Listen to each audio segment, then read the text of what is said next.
talk about my thoughts on the newest headline that's making waves right now on how the 8-hour time restricted eating window is linked to a 91% higher risk of cardiovascular health, cardiovascular death, I should say. So this is actually an article coming from the American Heart Association. And I am also looking at these studies as I go here, so just bear with me. So I'm just going to break down the information into two sections. One is research on the perceived benefits of intermittent fasting, and then my thoughts on the article and on the abstract that again is available from the American Heart Association. So some of the articles I have here, so these are systematic reviews. So one systematic review completed in 2000 or published in 2020, including 12 randomized controlled trials. Now that's the gold standard in scientific research. It found that 5 to 10 weeks of intermittent fasting, so short-term intermittent fasting, led to almost a 10 millimeters of mercury reduction in blood pressure, which is absolutely outstanding. And that short-term use of intermittent fasting was also linked to improved lipid profiles, essentially improved cholesterol balance, lower triglyceride levels, and it also improved inflammatory markers, CRP or C-reactive protein in this case. The authors of this particular systematic review had also said short-term intermittent fasting can increase insulin sensitivity, making it favorable among pre-diabetic and diabetic individuals. The authors also mentioned that a combination of intermittent fasting, and no surprise here, of course, and physical activity actually enhances the health benefits of intermittent fasting. So this particular systematic review also included a few studies that were a little bit longer term, so 3 months to 1 year of intermittent fasting, and they noticed that cholesterol levels stabilized, blood pressure stabilized, and there was also a reduction in HbA1c, which is, of course, is an important piece when treating and managing both prediabetes and type 2 diabetes.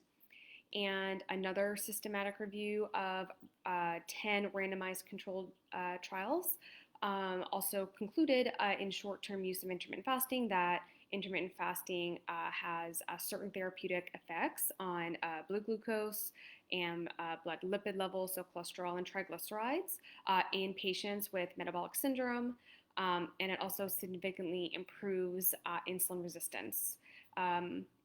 And finally, a large meta-analysis, which actually was more of an umbrella view of 23 meta-analyses, had mentioned that intermittent fasting decreases waist circumference, fat mass, cholesterol levels, fasting insulin, blood pressure, and actually increases HDL cholesterol, which is great, and also fat-free mass, which is important because our skeletal muscle mass, so our muscle mass is included in fat-free mass, and we need to hold on to that for good metabolic health.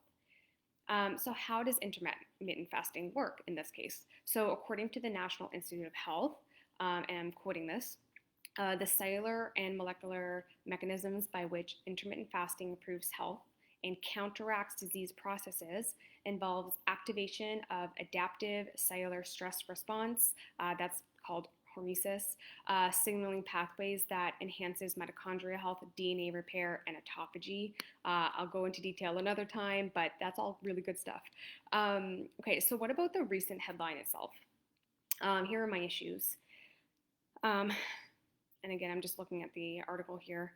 The main issue, and I quote from the article, factors that may also play a role in health outside of daily duration of eating and cause of death were not included in the analysis. So I really don't even have to keep going, but I will. So also the story is coming from the American Heart Association itself, and a copy of the full study is actually not even yet available, just the abstract online, as well as a few reported articles, but we actually don't have access. So for all these headlines to just be in our face like this without actually having access to the full study, I just think is absolutely bizarre, to be honest. So on top of this, it is an observational trial. So while it's useful, it's inherently biased. Factors are not being controlled. So if you consider the amount of factors that differ not only just amongst humans themselves, but their lifestyle choices, it's far too complicated to make conclusions from this trial. So obviously, more research is absolutely required here. Honestly, this actually reminds me of the observational nurses trial on HRT, or hormone replacement therapy, that literally led to decades of women suffering throughout menopause due to being scared or being told not to use HRT. Now that is a whole other story, but it just kind of reminds me of the use of observational trials and making large conclusions is not a good idea. We already know that. We've seen that already. So, anyways, there's more issues with this article, with this abstract. So, missing information includes uncertainty of actual eating windows of the observed participants. Other health concerns, including weight, stress, and other cardiometabolic risk factors, um, are not known. I don't know if it's going to be seen in the full study, but it's not in the abstract. And ScienceDaily.com had actually mentioned that as well. We have no information on the nutritional quality of the diets of any of the reporting of any of the participants, and any reporting done in regards to what the participants were eating were actually self-reported 2 times, two 24-hour recalls. And some of the participants averaged 8 years in this trial.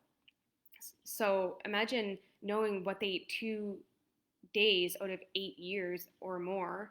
Obviously, that's an inherent bias there as well. So it's completely, misleading, I think, to some degree. So yeah, they're making conclusions from 2 days. Now, I strongly believe that what we eat, what we put in our bodies, the micronutrients, the antioxidants that we put in our body is much, much, much more important for good health outcomes than how much and when we eat. So to me, that's just an incredible bias that they're not even spending a lot of time on what these participants were actually eating. Um, so I will say this, according to the author of the trial, and this is quoted here, this study suggests that time-restricted eating or intermittent fasting may have short-term benefits, although could have long-term adverse effects. And that's probably potentially a thing, no doubt, because most of the trials are maximum 2 years, if not just 12 weeks.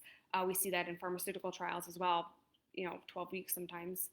So I get that, but again, it's the headline that's like, this is, they're saying too much on too little information. So, I mean, it is up for discussion, the long-term use of intermittent fasting, but it does not dismiss entirely the use of intermittent fasting as a treatment tool for insulin resistance and metabolic dysfunction. And the author did note, quoting again, our studies finding encourage a more cautious, personalized approach to dietary recommendations, and I absolutely 100% agree with that. So again, it's just a misleading title. And because health is not one size fits all, I personally think that this article is just creating more fear and more confusion in terms of the best dietary lifestyle interventions for improved health outcomes.